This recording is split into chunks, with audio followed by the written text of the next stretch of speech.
श्रवणपटे अतिवरा महावाक्य जनार्दन सच्चिदानंद त्वं शरणं ब्रजेश यादवेन्द्रं दयादाता पुंडरीक्षा क्षीरसागरशयनं कमलनयनं नमस्तुते नमामि श्रीहरि। धैर्य से जिसको धारण किया जाता है, कर्णपटुओं से जिनका पान किया जाता है, ऐसे सच्चिदानंद भगवान श्री यादवेंद्र सरकार को मैं नित्य ही चिंतन करता हूँ, नमन करता हूँ। जिनको नमन करने से मंगलादि मंगल तो हो ही जाते हैं, साथ ही में बहुत बड़ा बल मिलता है मनुष्यों को। सुफला एकादशी भवानी अमृत रूप सोम गति जानी। कलयुग है कलिकाल प्रभावा अंधकार कलिकाल हटावा।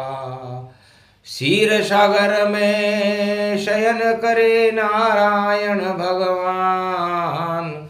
नारद घंटा ध्वनि करे लक्ष्मी वास महान। गरुड़ करे पंख विहारा और शेष मार रहे हैं फूंकारा। तो सफला एकादशी हो, जन्म सफल करो जाए। और पौष मास मलमास का और शुभारंभ गति पाए। मलमास का शुभारंभ है, तो मलमास ये मल ही आपको इस मृत्युलोक में लेकर के आता है, और इस मल के कारण आप इस मृत्युलोक की 84 लाख योनियों में फंसे रहते हो।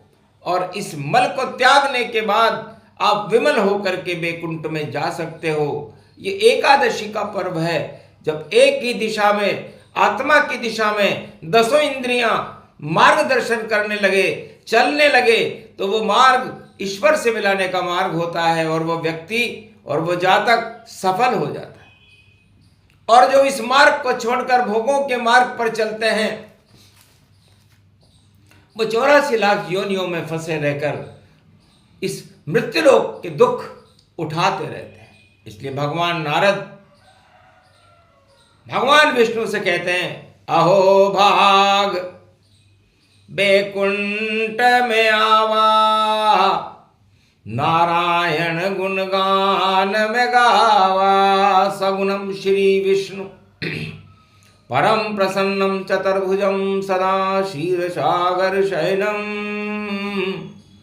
लक्ष्मी चरण चापयत्यम नारद घंटा ध्वनि वीणानादम प्रवत्यम। महालक्ष्मीपति भगवान विष्णु तस्मै तसम सदा क्षीरसागर शयनम। हस्तयं मंगला मुखारविंदम गरुड़ध्वज। यजमान आत्मान विष्णु परम प्रसन्न प्रसन्नम। सर्वसिद्धिदायकं वरदायकं भगवान विष्णु नमामयम्। सत्यनारायणं लक्ष्मीकान्तं परम प्राणवल्लभा। लक्ष्मी वल्लभा लभयन्तं सर्वचराचर भूपतिं। भक्तवत्सलं कोमलांगं त्वं शरणं सर्वसिद्धिदायकं। वरदायकं यद्वादयोमयो श्री विष्णु नमामियं निर्यान्त्याम्। चतुयं नामं सुरगणान् गणानायको सुरपति महेश्वरं गुरु बृहस्पति। तुम सं च प्रथम नमामयम्। सुरपति महिनां राजा इंद्रं वर्णितं वंदे मीनानं। इंद्रवर्णिम सूर्यवर्णिम वरुण देवता च भारत भवन। ओम पूंगी फलम समर्प्याणवे नमः। प्रथम पूजा च सत्यदेवं नमामयं सर्वमोद भक्ति दया दात्वा। महेश्वरा मंगलम भगवान शिववाच। उमा प्रतिभा भूषोत भवती भयहारणं भव सिंधु व्यापक तरण तारणं। पतित तारणं सर्वमंगलं मंगलादिमंगलं भगवान विष्णु दयोमयो सर्व सच्चिदानंद पर ब्रह्म चराचर पति भूपति। तुमं च माता तुमं च पिता तुमं च सखा तुमं च देव देवा तुमं सर्वभूतादिबाधाहरणं सर्वविघ्ननाशो विष्णु नमामयम्। तुमं मित्र तुमं सखा च तुमं बन्धौ बान्धवा च तुमं माया तुमं धर्मं तुमं देव देवा तुमं गुरु तुमं ब्रह्मा तुमं विष्णु तुमं महेश्वरा सर्वस्य महान शक्तिदायकं भगवान शिव शक्ति उमा सर्व आशीर्वाद च विष्णु नमः। नारद घंटा ध्वनि करे स्तुति गान।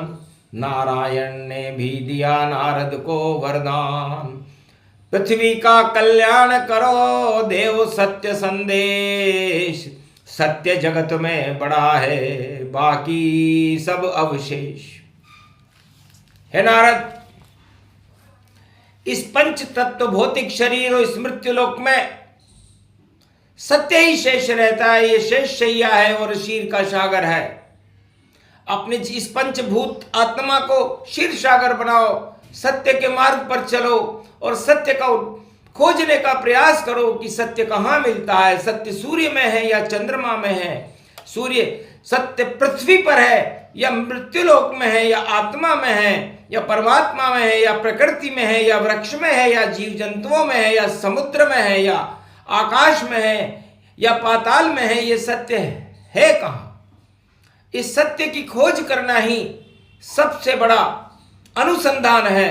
और भगवान शिव इसे कैलाश पर बैठकर 12 ज्योतिर्लिंग बना करके और त्रिलोक के सत्य का अनुभूतिक अन्वेषण राम सत्य को, राम शब्द का अनुसंधान करते रहते हैं। उनके रोम रोम से राम का अन्वेषण होता रहता है। ब्रह्मा उनके पिता हैं, वो उसका अवलोकन करते हैं और भाग्य की रचना और करने का कार्य, सृष्टि की रचना को रचने का कार्य ब्रह्मा जी का होता है। कर्म प्रदान विश्व करि राखा, जैसे कर्म वैसे फल चाखा।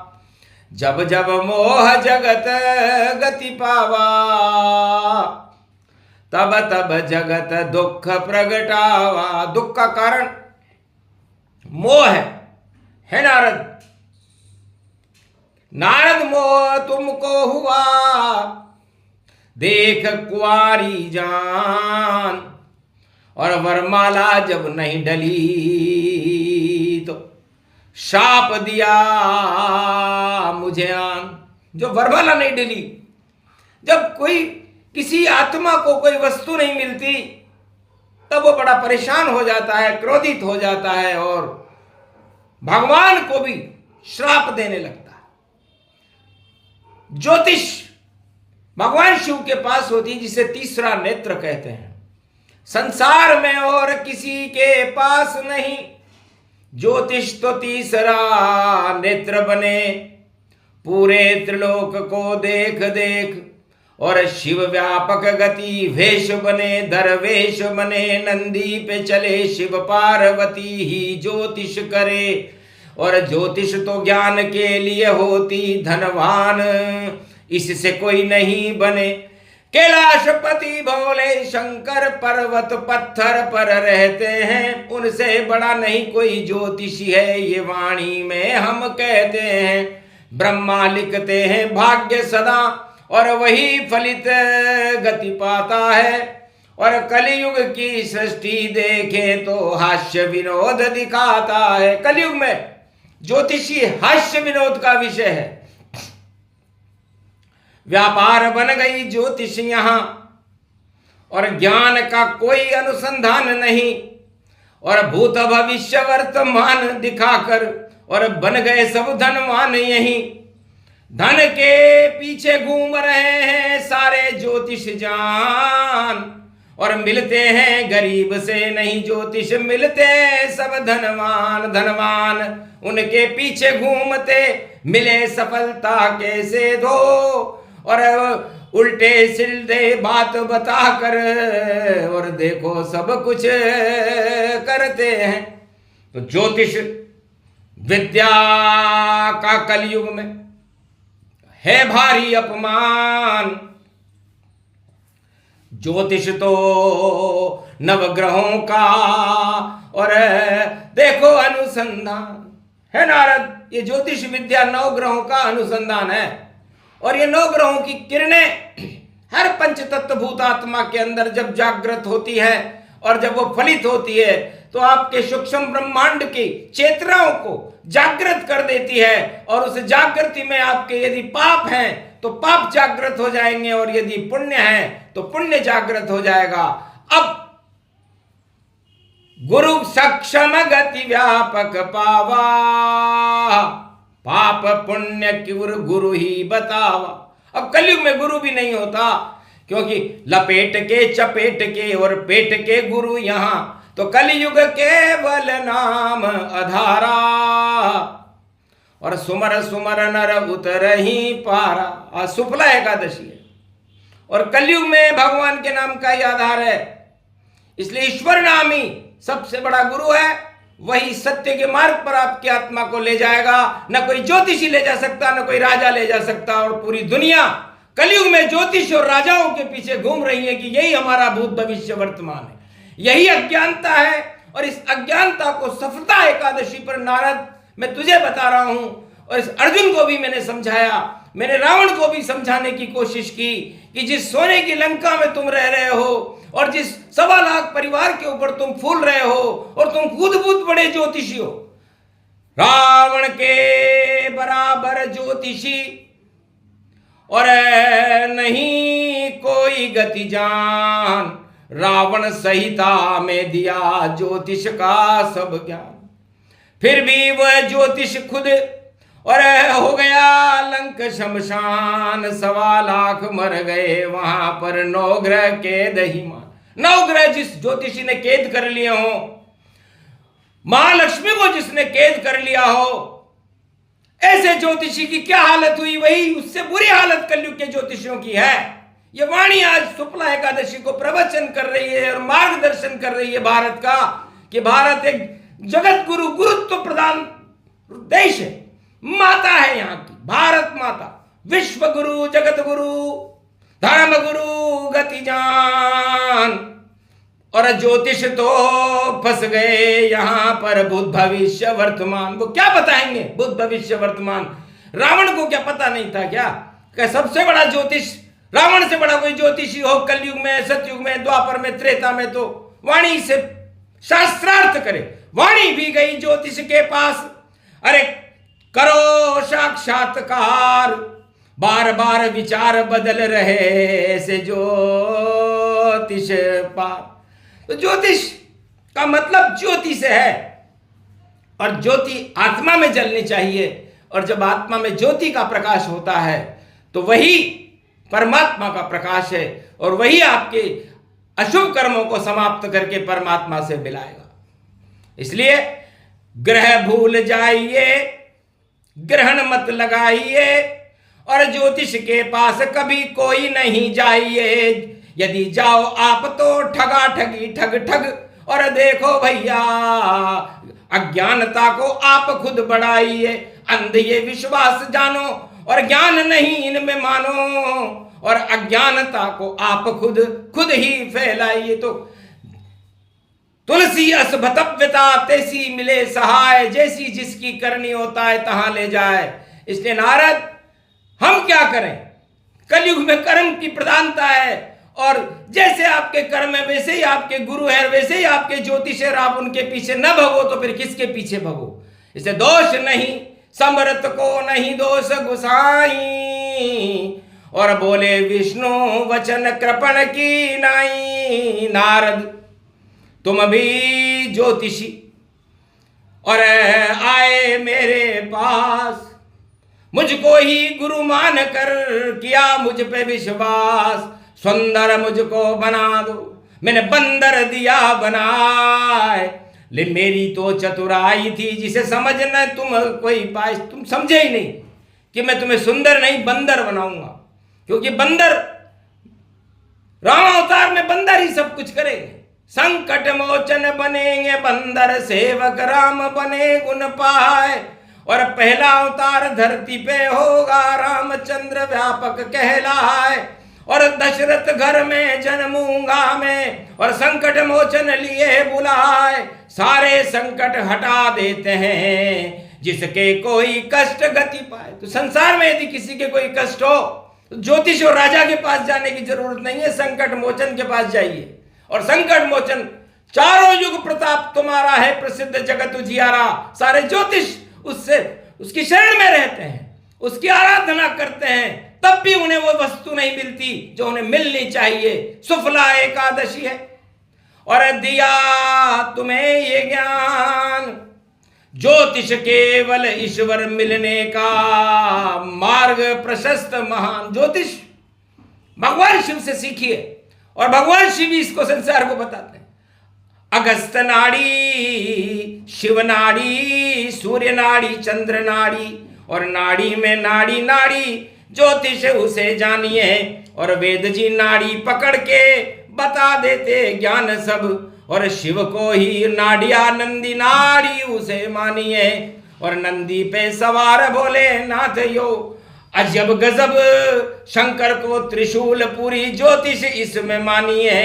देहिक और देविक भौतिक साप सब हटा दे भोले, और शक्ति उनकी पार्वती महाशक्ति मानिए। तो शिव शक्ति सबसे बड़ी, और ज्योतिष अनुसंधान तीसरा नेत्र भगवान का, और देता सत्य का ज्ञान।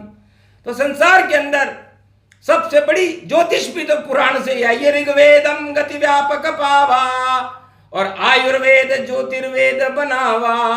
4 वेद से 7 और 18 पुराण, पहले इनको समझिए सुनिए इनका ज्ञान, तब जाकर इस पंच तत्व का और होगा तुमको ज्ञान। पंच तत्व की देह का मत करो कोई अभिमान। सुफला एकादशी है, सुफल मनोरथ हो, नारायण की शरण रहो तो सत्य की जय जय हो। तो आत्मा में सत्य का जागरण करना, सत्य के मार्ग पर चलना, और भोगों से दूर रहना, किसी भी अभाव अभियोग से दूर रहने के लिए आपको भगवान की शरण में जाना चाहिए। वही सबसे बड़ी शक्ति है, सर्वशक्तिमान है, त्रिलोकाधीश है, नारायण का स्वरूप है, 4 चतुर्भुज वैकुंठाधिपति है, और संत पूरे त्रिलोक का नियंत्रण भरण पोषण और सब कुछ उनके हाथ में रहता है। तो फिर हानि लाभ जीवन मरण, यश अपयश विधि हाथ, और 6 विशेष पावर सदा रखते हैं रघुनाथ। तो जब ये 6 बातें तो संसार में दुख का कारण है। आपको हानि हो गई, लाभ हो गया, जीवन हो गया, मरण हो गया, यश हो गया, अपयश हो गया, ये सब बातें ज्योतिषी के हाथ में है क्या? क्यों भागते हो ज्योतिषों के पीछे? छोड़ो सब अज्ञान, नारायण का नाम जपो, वाणी दे रही ज्ञान। तो सत्य सत्य में जयते व्यापक है, और सब कुछ राम के हाथ, और राम ध्वजा लहराते रहो, रहो राम के साथ। बोलो सुफला एकादशी महापर्व आज की आनंद की जय। बोलो वैकुंठाधिपति भगवान विष्णु महालक्ष्मी क्षीर सागर भगवान की जय।